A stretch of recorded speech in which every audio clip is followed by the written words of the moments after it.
La vie après la mort est l'une des célèbres questions que se pose un croyant, et si je vous dis que savoir l'origine de tout pourra répondre à ces questions sans réponse. Comment étaient les choses avant la création du monde? Où étaient les anges en ce moment? Que faisait Ibris en... Pourquoi Allah a créé les hommes? Comment étaient les choses avant la création du monde selon le Saint-Coran?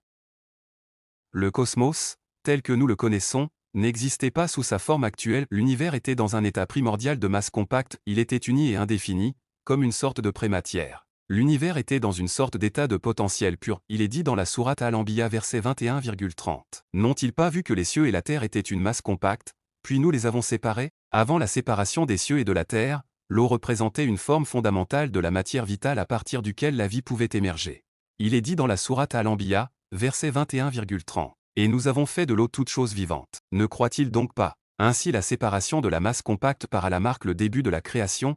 Allah a créé les cieux et la terre en 6 jours après avoir séparé les cieux de la terre. Il est dit dans la sourate As-Sajda, verset 32,4. Il est celui qui a créé les cieux et la terre en 6 jours, puis s'est établi sur le trône. Vous n'avez pas en dehors de lui de protecteur ni d'intercesseur. Ne vous souvenez-vous pas? Ensuite Allah a établi l'ordre cosmique, régulant les cycles du jour et de la nuit, et mettant en place les mouvements des corps célestes tels que le soleil, la lune, et les étoiles. Où étaient les anges en ce moment? Les anges étaient les premières créations des Allah. Les anges étaient présents et conscients des plans divins concernant la création de la terre et des êtres humains. Les anges avaient alors une connaissance préalable de la création de l'homme et se tenaient auprès d'Allah, étant que des serviteurs. Que faisait Iblis avant la création du monde?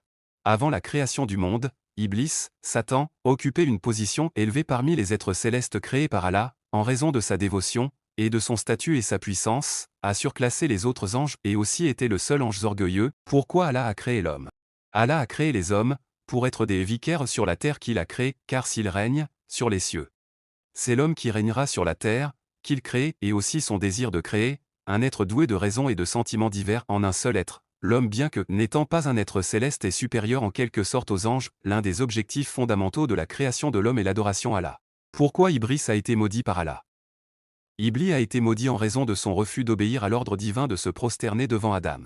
Son refus était motivé par son orgueil et son sentiment de supériorité, car il se croyait meilleur qu'Adam, qu'il jugeait inférieur en raison de sa création à partir d'argile alors qu'Iblis avait été créé à partir de feu. En conséquence, Iblis a été expulsé du paradis et maudit par Allah.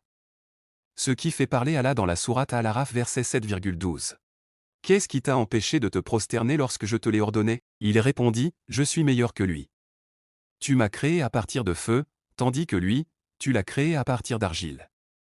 C'est la fin de la vidéo qu'Allah nous accorde le paradis et j'espère que t'as beaucoup aimé.